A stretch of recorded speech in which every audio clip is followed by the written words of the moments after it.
All right, ladies and gents, today is day 8 of the 31-day challenge to becoming a better man.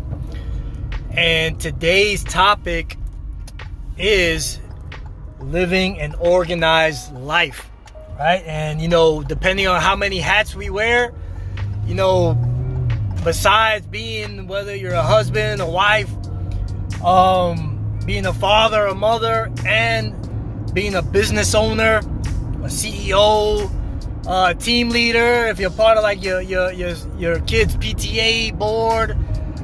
Sometimes we wear so many hats and we occupy our days with so many tasks, and unfortunately what most people do is that we try to keep all that junk inside our heads, right? So on today's task, what we're trying to do is get in the habit of scheduling our time. And every time we've got like an appointment, or whether it be, if you're already in the habit of going to the gym 3 times a week, right? Schedule it inside a calendar, right? And thank God nowadays we got smartphones, so it's even easier because we got it right. The power's right in our hands, where we could just kind of schedule it hour by hour, day by day, everything that we need to accomplish that day, that week, that month, that year, right? And Joel Gandara, again, he's the author and coach of the book and the challenge, and he referenced I know I'm gonna kill this guy's name. I think his name is Jocko Willink, right? And apologies if I'm killing the name, but what he was referencing is that, like, this guy said, and he happens to be a Navy SEAL, so all due respect, he was saying that discipline equals freedom. Because believe it or not, when we discipline ourselves to have every kind of hour of our day mapped out and scheduled, right? Like, not just making a to-do list where we put a bunch of items on the list and then, all of a sudden we get our emotions involved and we start trying to, pick out the things that we want to do first, while the harder things we kind of put off for later in the day, right?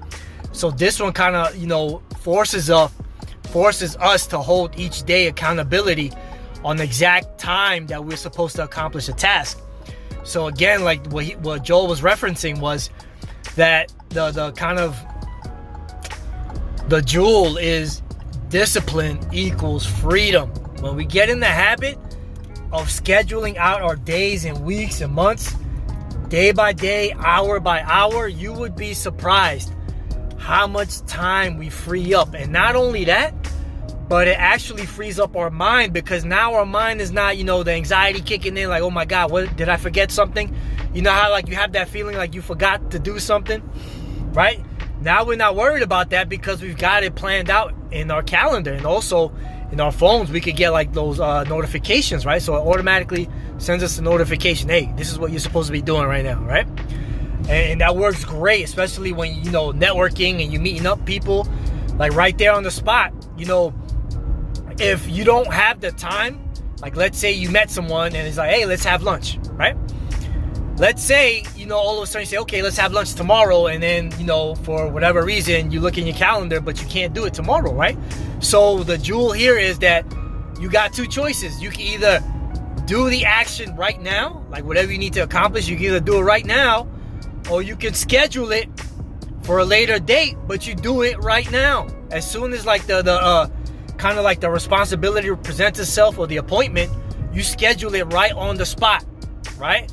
That way, whether it be tomorrow or next week, that way you're taking care of it right now, and now that burden is no longer on your mind, and now you free up your mind, kind of like Joel said to your mind gets freed up to start doing that high level creativity thinking, right? That's the good stuff that the mind should be, full of energy and enthusiastic and kind of focused on, right? Instead of having to, tie up the mind with the daily mundane task, right? Now you got to schedule, guys, and believe it or not, you would be surprised how much time you actually free up in doing something as simple as scheduling every day, every week, and every month, even yearly. You could do that with birthdays, anniversaries, associates that have birthdays, all those things you could do right in your calendar, guys, right? So again, guys, I'll put the link for the book below if you guys are interested, for the 31-day Becoming the Better Man Challenge. And again, this group, right, was only for gents only, but hopefully the kind of like the reason I'm doing this is so you guys can kind of follow along on the journey, and ladies too. And if you're interested, you can always read the book, right?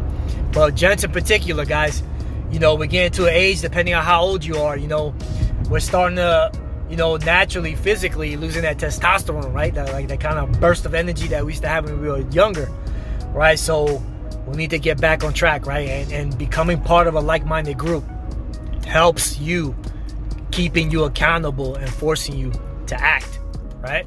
All right, guys, so stay tuned for tomorrow. Day 9 is coming tomorrow, all right, guys? So we're going to keep this going. We got a few more days to go.